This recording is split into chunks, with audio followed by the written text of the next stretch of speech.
मेरे सभी दोस्तों को मेरा नमस्कार, जय हिंद और सत श्री अकाल। आज के वीडियो में हम 2005 के पेपर का आखिरी भाग लेकर आए हैं, जिसमें आप सभी का स्वागत है। आज के वीडियो में पहला प्रश्न है, प्रख्यात चित्र बैल के चित्रकार हैं। ऑप्शन है NS गौतुंडे, KS कुलकर्णी, शांति दवे और आगे कनरिया। तो दोस्तों, प्रख्यात चित्र बैल के चित्रकार हैं KS कुलकर्णी। अगला प्रश्न है, विलाप प्रख्यात चित्र का चित्रकार कौन है? ऑप्शन है HS राजा, प्राणनाथ मांगो, सतीश गुजरार और केवल सोनी। तो दोस्तों, जो विलाप चित्र है उसके कलाकार हैं सतीश गुजराल। अगला प्रश्न है, मदर टेरेसा सीरीज किसकी रचना है?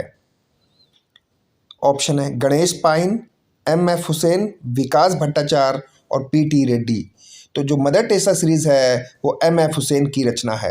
उत्तर प्रदेश राज्य ललित कला अकादमी के अध्यक्ष कौन हैं? ऑप्शन है ब्रजेंद्र सिंह, सुरेंद्र सिंह, योगेंद्र नाथ योगी और Jaikrishna Agarwal.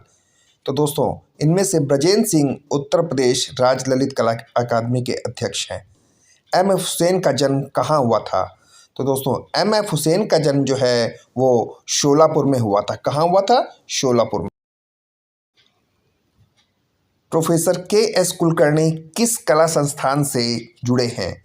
Delhi college of arts, JJ school of arts Mumbai, घड़ी स्टूडियो नई दिल्ली, संगीत एवं ललित कला महाविद्यालय BHU। तो दोस्तों, KS कुलकर्णी संगीत एवं ललित कला महाविद्यालय BHU से जुड़े हैं। अगला प्रश्न है, भारतीय झंडे में प्रयुक्त चक्र का रंग क्या है? तो दोस्तों, भारतीय झंडे में प्रयुक्त चक्र का रंग नेवी ब्लू है। क्या है? Navy blue. अगला प्रश्न है, रवींद्रनाथ टैगोर रचित गीतांजलि के लिए चित्रणकार किया था? नंदलाल बोस ने, गगनेंद्र नाथ ठाकुर ने, अवनींद्रनाथ टैगोर ने और स्वयं रवींद्रनाथ ने। तो दोस्तों, रवींद्रनाथ की जो गीतांजलि थी उसके लिए चित्रणकार नंदलाल बोस ने किया था। किसने? नंदलाल बोस ने। पश्चिम क्षेत्रीय सांस्कृतिक केंद्र का कार्यालय कहाँ स्थित है? तो दोस्तों, जो पश्चिम क्षेत्रीय सांस्कृतिक केंद्र का कार्यालय है वो उदयपुर में स्थित है। कहाँ स्थित है? उदयपुर में। अगला प्रश्न है, भारत भवन संग्रहालय कहाँ स्थित है? बनारस में, इलाहाबाद में, शांति निकेतन में और भोपाल में। तो भारत भवन संग्रहालय जो है वो भोपाल में स्थित है। अगला प्रश्न है, एक प्रसिद्ध कला समीक्षक हैं AS रमन, गिरीश कर्नाड, RK नारायण और सत्यदेव दुबे। तो दोस्तों, कला समीक्षक जो हैं वो गिरीश कर्नाड हैं। अगला प्रश्न है, उस चित्रकार का नाम बताइए जो वास्तुकार भी है। तो दोस्तों, इनमें से जो है सतीश गुजराल चित्रकार के साथ साथ वास्तुकार भी हैं। खिलौनों की तरह पशु पक्षियों का अलंकरण किस शैली में हुआ? तो दोस्तों, जो खिलौनों की तरह पशु पक्षियों का अलंकरण हुआ था वो अभ्रंश शैली की विशेषता है या अभ्रंश शैली में हुआ था। अगला प्रश्न है, स्थिर मुख आकृति होती है। तो दोस्तों, जो स्थिर मुख की आकृति होती है वो अंडाकार होती है। कैसी होती है? अंडाकार। अगला प्रश्न है, ज्यामितीय रूपांकनों का प्रयोग किस लोक कला में उपलब्ध है? दोस्तों, जो ज्यामितीय रूपांकनों का प्रयोग है वो अल्पना में हुआ है। किस में हुआ है? अल्पना में। अगला प्रश्न है, आलेखन कला का बहुलता से प्रयोग किया गया है। ऑप्शन है पाल शैली में, चोल शैली में, अभ्रंश शैली में और गुप्त शैली में। तो दोस्तों, गुप्त शैली में आलेखन कला का बहुलता से प्रयोग किया गया है। बंधक प्रयुक्त किया जाता है। तो दोस्तों, जो बंधक है वो बाटिक चित्रण में प्रयुक्त किया जाता है। किसमें? बाटिक चित्रण में। अगला है, उत्कीर्ण का कार्य किसके द्वारा संपादित किया जाता है? तो दोस्तों, जो उत्कीर्णन का कार्य है वो एक मूर्तिकार द्वारा संपन्न किया जाता है। किसके द्वारा? उत्कीर्णन का कार्य मूर्तिकार के द्वारा संपन्न या संपादित किया जाता है। अगला प्रश्न है, चित्र में कणवत रेखाएं किस मनोभाव को व्यक्त करती हैं? तो दोस्तों, चित्र में कणवत रेखाएं व्याकुलता को व्यक्त करती हैं। किसको व्यक्त करती हैं? व्याकुलता को। प्रश्न है, परंपरागत लघु चित्र शैलियों का विषय नहीं है। तो दोस्तों, इनमें से जो है अमूर्त परंपरागत लघु चित्र शैलियों का विषय नहीं है। क्या नहीं है? अमूर्त। जल रंग चित्रण में पोत का प्रभाव किस कागज पर अच्छा उभरता है? तो दोस्तों, जल रंग चित्रण में पोत का प्रभाव मोटे कागज पर अच्छा उभरता है। किस कागज पर? मोटा कागज या मोटे कागज पर अच्छा उभरता है। अगला प्रश्न है, एक पूर्ण चित्र में कितने ग्राउंड हो सकते हैं? तो दोस्तों, एक पूर्ण चित्र में 3 ग्राउंड होते हैं। कितने? 3 ग्राउंड। अगला प्रश्न है, चित्र में दृष्टिगत संयोजन किस तत्व से जुड़ा रहता है? तो दोस्तों, चित्र में जो दृष्टिगत संयोजन है वो संतुलन से जुड़ा रहता है। किससे जुड़ा रहता है? संतुलन। प्रजनन एवं विकास का प्रतीकात्मक रंग कौन सा है? तो प्रजनन एवं विकास का प्रतीकात्मक रंग हरा है। कौन सा है? हरा। अगला प्रश्न है, टेम्परा तकनीक में किस माध्यम का प्रयोग होता है? तो दोस्तों, जो टेम्परा तकनीक होती है उसमें एक्रेलिक रंग का प्रयोग होता है। किसका प्रयोग होता है? एक्रेलिक रंग का। प्राकृतिक चित्रण किसके शासन में उच्च स्तर पर था?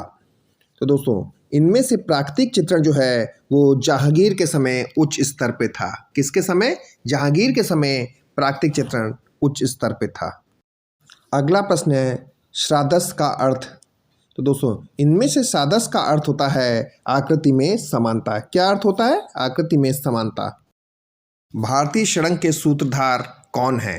तो दोस्तों, जो भारतीय षड्यंत्र के सूत्रधार हैं वो पंडित यशोधर हैं। कौन है? पंडित यशोधर। प्रश्न है, षड्यंत्र का पहला अंग होता है या षड्यंत्र का पहला अंग है? तो दोस्तों, षड्यंत्र का पहला अंग रूप भेद होता है। कौन सा होता है? रूप भेद षड्यंत्र का पहला अंग है। अगला प्रश्न है, नाट्यशास्त्र के प्रणेता कौन है? तो दोस्तों, नाट्यशास्त्र के प्रणेता भरत मुनि को माना जाता है। किसे माना जाता है नाट्यशास्त्र के प्रणेता? भरत मुनि को। अगला प्रश्न है, वर्ण के लिए भारतीय चित्रकला के षड्यंत्र में किस शब्दावली का प्रयोग हुआ है? वर्ण के लिए भारतीय चित्रकला के षड्यंत्र में किस शब्दावली का प्रयोग हुआ है? तो दोस्तों, वर्ण के लिए जो है भारतीय चित्रकला के षड्यंत्र में वर्णिका भंग का प्रयोग हुआ है। किसका? वर्णिका भंग का। कला एक अभिव्यक्ति है, यह कथन रस्किन का है। किसका है? कला एक अभिव्यक्ति है। दोस्तों, यह कथन रस्किन का है। भारतीय चित्रकला के षड्यंत्र के लेखक कौन है? या भारतीय चित्रकला के षड्यंत्र का लेखक कौन है? तो भारतीय चित्रकला के जो षड्यंत्र के लेखक हैं वो यशोधर पंडित हैं। कौन है? यशोधर पंडित। अगला प्रश्न है, ओल्ड वास ने कितने रंगों को रंगत चक्र में रखा है? तो दोस्तों, ओल्ड वास ने 8 रंगों को रंगत चक्र में रखा है, इसलिए इसमें से इसका कोई भी ऑप्शन सही नहीं है। कितने रंगों को रखा है ओल्ड वास ने? 8 रंगों को। कला के संदर्भ में कलम का क्या प्राय है? तो दोस्तों, कला के जो संदर्भ में कलम का प्राय शैली से है। किससे है? शैली से। अगला प्रश्न है, मानवतावाद किसकी कुंजी है?